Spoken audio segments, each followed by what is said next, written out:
पौड़ी में आयोजित बैकुंठ चतुर्दशी मेले के शुभारंभ मुख्यमंत्री पुष्कर सिंह धामी ने वर्चुअल किया संबोधित। वही कहा, यह मेला हमारी आस्था व सांस्कृतिक परंपराओं का प्रतीक है।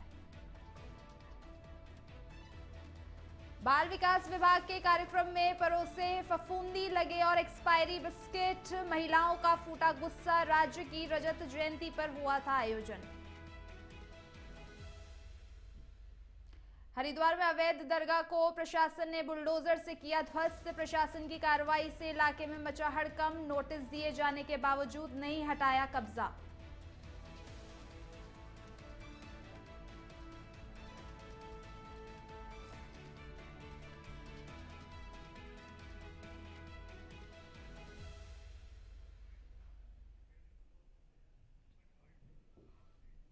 नमस्कार, वंदे भारतम इंडिया हेड देख रहे हैं आप। मैं हूं ज्योति। आइए शुरुआत करते हैं आज की खास ताजा खबर से। खबर देहरादून से है, जहां मुख्यमंत्री पुष्कर सिंह धामी ने श्रीनगर पौड़ी में आयोजित वैकुंठ चतुर्दशी मेले के शुभारंभ पर जनता को वर्चुअल संबोधित किया था।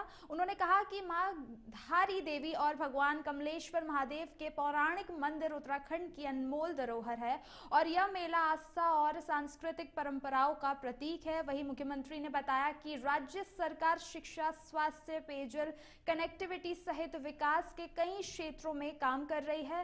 केदारनाथ और बद्रीनाथ में मास्टर प्लान के तहत पुनर्निर्माण कार्य और ऋषिकेश कर्णप्रयाग रेल लाइन का कार्य तेजी से चल रहा है। उन्होंने यह भी कहा कि श्रीनगर में रोडवेज, बस स्टेशन, गंगा संस्कृति केंद्र, मंडी चौरास, जागड़ी पंपिंग पेयजल योजना, नई टाउनशिप, ड्राई टेंट पार्क, धारी देवी मंदिर, पैदल मार्ग, गोला पार्क, सौंदर्यकरण और पुराने कलेक्ट्रेट भवन को हेरिटेज भवन में बदलने जैसे विकास कार्य किए जा रहे हैं। वहीं मुख्यमंत्री ने बताया कि शिक्षा के क्षेत्र में पैरामेडिकल और नर्सिंग कॉलेज का निर्माण हो रहा है और बेस अस्पताल में 25 करोड़ रुपए की लागत से क्रिटिकल केयर ब्लॉक बन रहा है, जिससे पौड़ी, चमोली, टिहरी और रुद्रप्रयाग के हजारों मरीज लाभान्वित होंगे।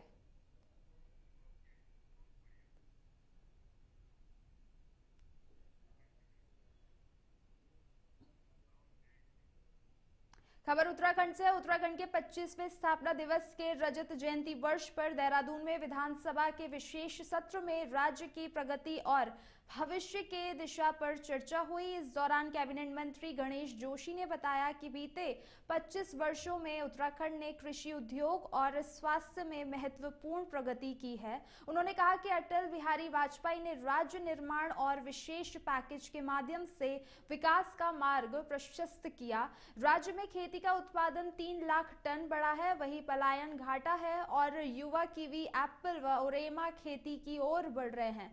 3 लाख करोड़ के MOU में से 1 लाख 10 करोड़ के प्रोजेक्ट धरातल पर उतरे हैं और ओरामा उद्योग का टर्नओवर 100 करोड़ रुपए से अधिक है। जोशी ने कहा कि जनता के सहयोग से यह विकास संभव हुआ और 2047 तक उत्तराखंड देश के अग्रणी राज्यों में शामिल होगा।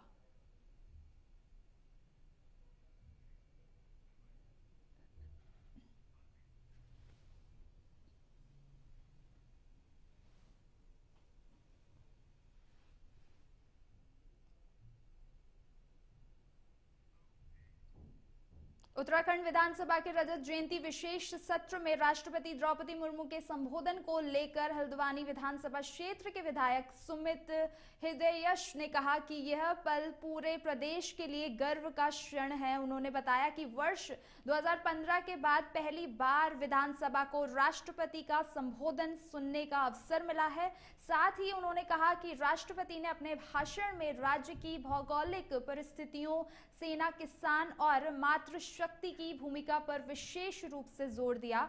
उन्होंने कहा कि राष्ट्रपति का यह संबोधन आत्ममंथन और जनता के विकास विश्वास पर खरा उतरने की प्रेरणा देता है।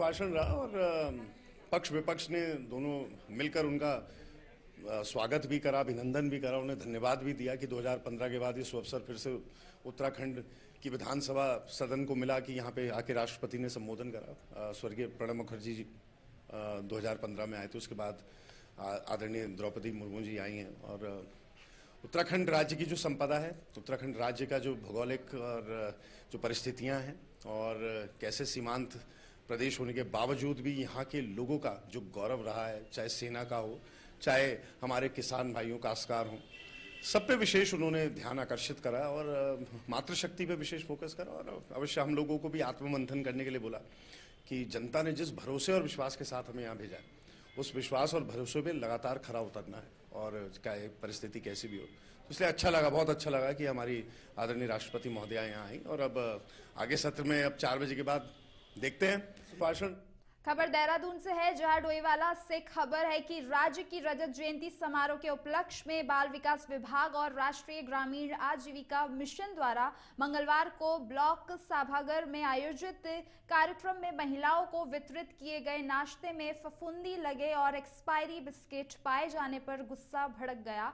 जैसे ही महिलाओं ने बिस्किट खाना शुरू किया, उन्हें फफूंदी लगी और एक्सपायरी डेट की जानकारी मिली, जिसमें विभाग की कार्यशैली पर सवाल उठने लगे। वही डोईवाला बाल विकास परियोजना अधिकारी नेहा सिंह ने बताया कि नाश्ते की जिम्मेदारी एक समूह को दी गई थी और मामले की जांच कर उचित कार्रवाई की जा रही है।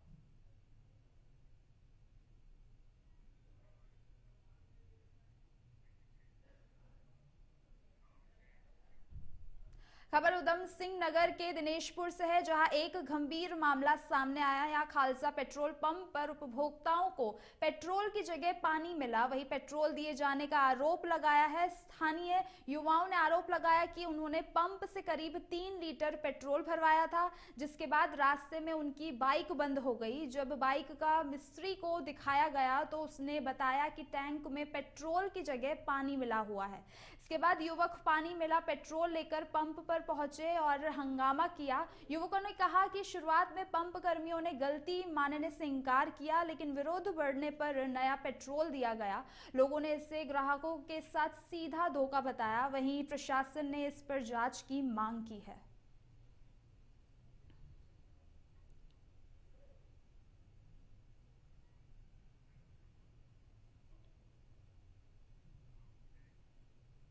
खबर डोईवाला से है, जहां पशु चिकित्सा विभाग की ओर से स्कूली और मेडिकल छात्र छात्राओं के साथ मिलकर वन हेल्थ जागरूकता रैली निकाली गई। इस रैली के माध्यम से लोगों को रेबीज के प्रति जागरूक किया गया और संदेश दिया गया कि मनुष्य, पशु और पर्यावरण का स्वास्थ्य एक दूसरे से जुड़ा हुआ है। वही कार्यक्रम के दौरान पशु चिकित्सा अधिकारी पूजा पांडे ने लोगों से अपील की कि वे अपने पालतू जानवरों को रेबीज का टीका जरूर लगवाएं और यह भी कहा, यदि कोई जानवर इंसान को काटे तो तुरंत डॉक्टर से संपर्क करें। रैली का उद्देश्य यही था कि पर्यावरण के स्वास्थ्य को भी उनकी गंभीरता से लिया जाए जितना अपने स्वास्थ्य को आप लेते हैं।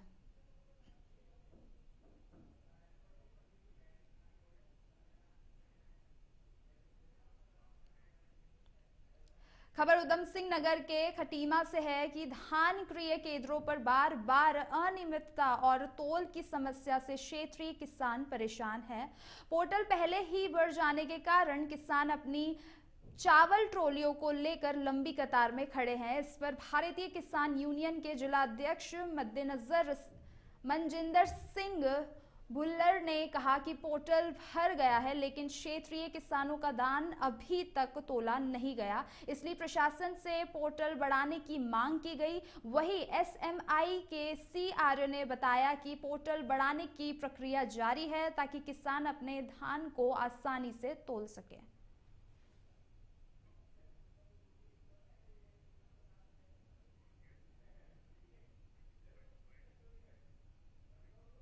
सुबह किसान जो है रोज़ की तरह अपनी ट्रॉलियाँ लेके मंडी पहुंचा था और जब वो मंडी पहुंचा है तो उसको आगे से कच्चा आड़ती हमारे जो है उन्होंने कहा कि हमारा पोर्टल पूरा हो गया, हम ये धान नहीं लेके जा सकते हैं। और सुबह से ही किसान हमारा बहुत परेशान था। उसके बाद हम भी वहीं पे थे, हमारी एसएमआई साहब से और सबसे अधिकारियों से हमने पूछा कि यहाँ क्या कंडीशन है। उन्होंने बताया कि इनके पोर्टल जो हैं वो पूरे हो चुके हैं। तो फिर उसके बाद कांटों के ऊपर बातचीत हुई और कांटों जितने भी कांटों पे जहाँ भी सेंटरों पे उन्होंने पता किया है वो भी उन्होंने बताया कि हमारे पोर्टल पूरे हो गए हैं।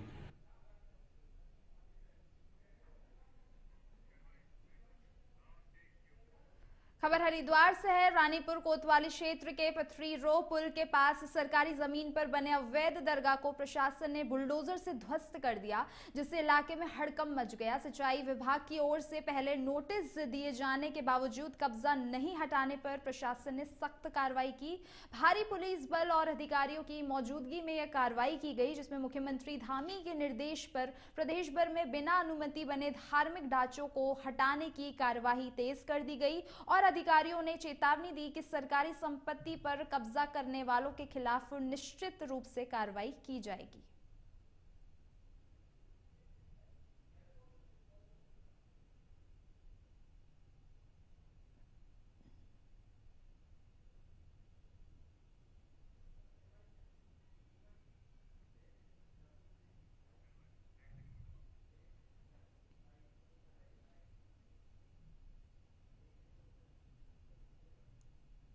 हरिद्वार से है, जहां 5 नवंबर से वंदना कटारिया स्टेडियम में अंडर 17 बालक वर्ग का राज्य स्तरीय हॉकी टूर्नामेंट शुरू होगा, जिसमें प्रदेश के 13 जिलों की टीमें और स्पोर्ट्स कॉलेज की एक टीम शामिल होंगी। वहीं मुख्य क्रीड़ा अधिकारी शैबाली गुरांग ने बताया कि सभी टीमों का रहने और भोजन का इंतजाम स्टेडियम परिसर में किया गया है और 4 नवंबर की शाम तक सभी टीमें हरिद्वार पहुंच जाएंगी। वहीं खिलाड़ियों में उत्साह देखते ही देखते बन रहा है, खासकर एक्स्ट्रो टफ मैदान पर खेलने का मौका मिलने से उनका मनोबल बढ़ा है।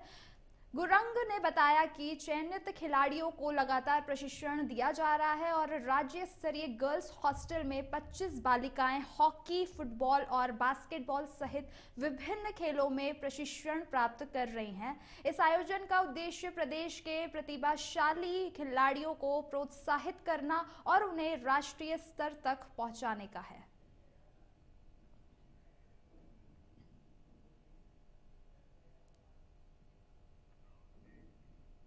देहरादून के प्रेम नगर में सोमवार शाम हुई युवक अरुण कुमार उर्फ डीके की संदिग्ध मौत के मामले में पुलिस ने आरोपी अजय किशोर देवली को गिरफ्तार कर लिया। मृतक की पत्नी शीतल की तहरीर पर प्रेमनगर थाना पुलिस ने आरोपी के खिलाफ गैर इरादतन हत्या का मामला दर्ज कर जांच शुरू की। वही घटना सिमतनगर इलाके में हुई, जहां आपसी झगड़े के दौरान मारपीट से युवक की मृत्यु हो गई। जांच और साक्ष्य के आधार पर पुलिस ने अजय किशोर देवली को हिरासत में लिया, जो श्यामपुर प्रेमनगर में किराए पर रह रहा था। वहीं पुलिस ने कहा कि जांच प्रक्रिया और साक्ष्य संग्रह जारी थे और किसी भी प्रकार की हिंसक घटना या कानून भंग करने वालों पर सख्त कार्रवाई की जाएगी।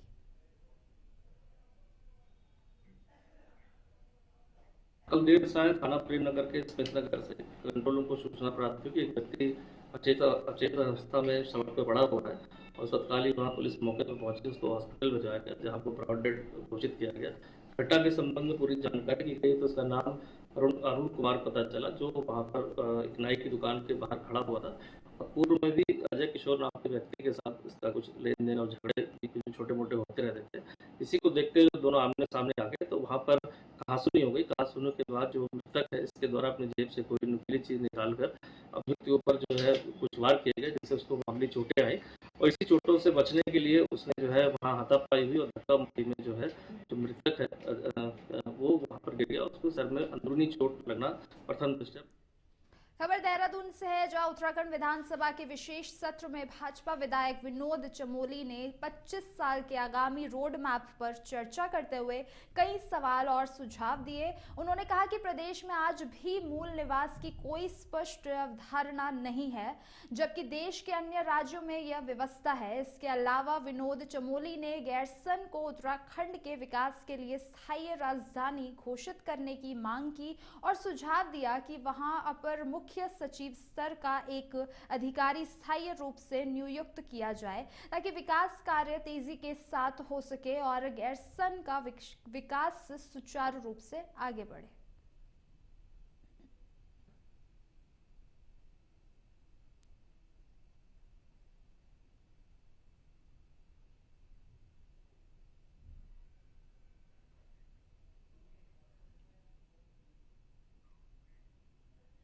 उत्तराखंड राज्य स्थापना के अवसर पर रजत जयंती वर्ष मनाया जा रहा है, जिसको लेकर देहरादून विधानसभा में 2 दिन का विशेष सत्र आयोजित किया गया। सत्र के पहले दिन राष्ट्रपति द्रौपदी मुर्मू ने विधानसभा को संबोधित किया। विशेष संबोधन पर मुख्यमंत्री पुष्कर सिंह धामी ने राष्ट्रपति द्रौपदी मुर्मू का उत्तराखंड वासियों की ओर से धन्यवाद किया और आभार जताया। उन्होंने कहा कि यह गर्व का विषय है कि उत्तराखंड की धरती को भारत की राष्ट्रपति द्रौपदी मुर्मू का सानिध्य और आशीर्वाद प्राप्त हुआ।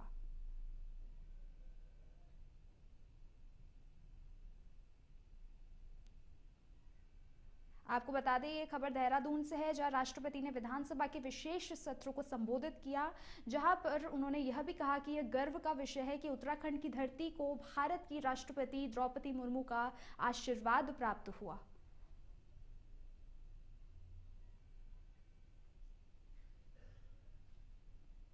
और उत्तराखंड वासियों को आज के दिवस पर सभी को रजत जयंती वर्ष की बहुत शुभकामनाएं देता हूं। इस अवसर पर मैं उत्तराखंड राज्य के अमर विद्यानियों को, राज्य आंदोलनकारियों को, मातृशक्ति को, हमारे बड़े बुजुर्गों को, सबको मैं नमन करना चाहता हूं, जिन्होंने इस राज्य की स्थापना में अपना योगदान दिया।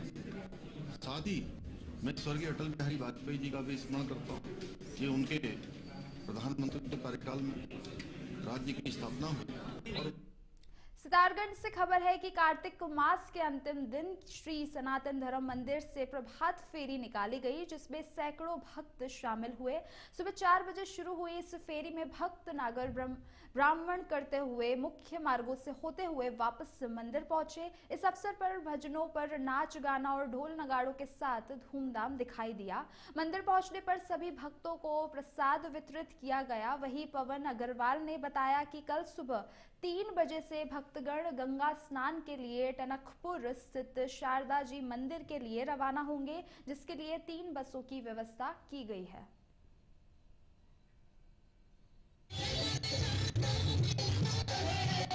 उत्सव के रूप में मनाया है और आज बहुत ही भारी मात्रा में भक्त यहाँ उमड़े हुए हैं। और कल गंगा स्नान में सब टनकपुर स्नान करने भी जाएंगे। बहुत ही सुंदर दृश्य है। 3 बसें मंदिर से जा रही कल। हम तो लोगों से ज्यादा संख्या में कल गंगा स्नान करें। उधम सिंह नगर के बाजपुर से खबर है कि भाकियों के कुमाऊं मंडल अध्यक्ष विक्की रंधावा और वरिष्ठ विवरण महिला अधिकारी रेणु पांडे के बीच धान तोल को लेकर जमकर विवाद हुआ। सोमवार को किसानों की समस्याओं को लेकर अनाज मंडी स्थित एसएमआई कार्यालय पहुंचे। वहीं रंधावा ने आरोप लगाया कि महिला अधिकारी कभी पोर्टल बंद कर देती है तो कभी तोल बंद कर देती है, जिससे किसानों को परेशानी हो जाती है। उन्होंने यह भी कहा कि पर्ची तो ली गई धान का रिकॉर्ड पोर्टल में नहीं चढ़ा। इस पर महिला अधिकारी ने वार्ता करने से इनकार करते हुए कहा कि धान में मॉइस्चर अधिक और फंगस होने के कारण तोल रोकी गई। रेणु पांडे ने यह भी कहा कि किसानों की ओर से अभद्र भाषा का इस्तेमाल किया गया। उन्होंने मामले की जानकारी उच्च अधिकारियों को दे दी है। आए दिन इनका यही सिस्टम है। ये मतलब अब मैं इनसे पास जाके आया हूं तो ये होपलेस हो गई, ऐसे कि जैसे पता नहीं मैंने क्या इन पे बम मार दिया। लेकिन इनको ये भी चाहिए कि जो अगर इनकी कोई मर्यादा है, इनका कोई सम्मान है, तो दूसरे आदमी का भी सम्मान है, उसको भी सम्मान मिलना चाहिए। और जब से ये अगर ये ठीक है हमारे साथ सही व्यवहार करेंगी ठीक है, नहीं तो मैं तो बैठ जाऊंगा धरने पे। जब तक इनको सस्पेंड नहीं करा दूंगा फिर मैं उठूंगा नहीं। अगर ये हमारे साथ कोई गड़बड़ करेंगी तो फिर इनका इलाज करेंगे हम। ये इस तरह के आरोप लगे और सभी के बीच में, जो कि मेरे लिए शोभनीय नहीं है। मेरे 12 साल के कार्यकाल में मेरे पे इस तरह के आरोप कभी नहीं लगे, तो मेरा दिल बहुत आज दुखी है कि इतना कार्य करते करते, इतने मेहनत से, लगन से काम करते करते आरोप लगाया जा रहा है कि आपके द्वारा फर्जी धान चढ़ाया जा रहा है। देखिए, फर्जी धान की जहाँ तक बात है, धान की खतौनियाँ किसानों द्वारा लगाई जाती हैं। खतौनियाँ लगने के बाद उसे एसडीएम पोर्टल से वेरीफाई किया जाता है। तो हमारे लिए सारे किसान ही हैं। खबर हरिद्वार से है, जहां अक्सर तहसील सभागार में आज तहसील दिवस का आयोजन हुआ, जिसमें जिले के मुख्य विकास अधिकारी और सभी विभागीय अधिकारी मौजूद रहे। इस दौरान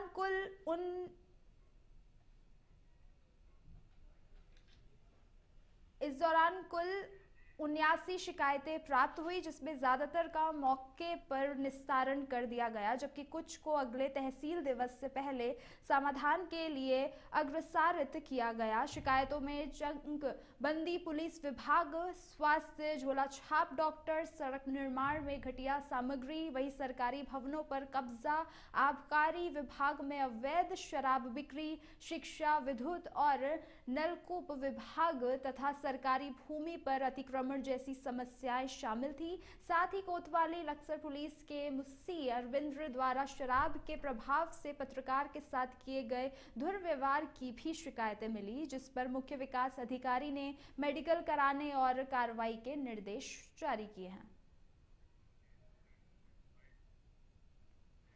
देखिए, आज तहसील दिवस में 78 मामले पंजीकृत हुए थे, जिसमें 41 का निस्तारण मौके पे ही किया गया है। बाकी के लिए कुछ जहाँ पे जांच की आवश्यकता है या पैमाइश की आवश्यकता है तो उसको मार्क किया गया है। और शिकायतों के संदर्भ में जो ज़्यादातर शिकायतें आई हैं वो अतिक्रमण के संबंध में शिकायतें आई हुई हैं, पैमाइश के संबंध में शिकायतें हैं, कुछ चकबंदी को लेकर के है। प्रशासन ने पैमाश कर दी थी, लेकिन जो भूमि है वो 4.5 बीघे है। वहाँ जो नोटिस दिए गए, ये नोटिस है ना, 1.5 बीघे नोटिस दिए गए, लेकिन ये सरकारी भूमि है, मेरे घर की भूमि तो है नहीं। प्रशासन इसमें लापरवाही कर रहा है। तो आज मैं तहसील दिवस था, डीएम साहब, एडीएम साहब आए, मैंने उन्हें आज इसमें प्रार्थना पत्र दिया तथ्यों के साथ। हाई कोर्ट के आदेश की बिल्कुल धज्जियां उड़ाई जा रही है। यहाँ कोई उससे बड़ा न्यायालय है नहीं, लेकिन ये प्रशासन नहीं मानने को तैयार है। लक्ष्य इस बुलेटिन में फिलहाल के लिए इतना ही। देखते रहिए इंडिया हिट। नमस्कार।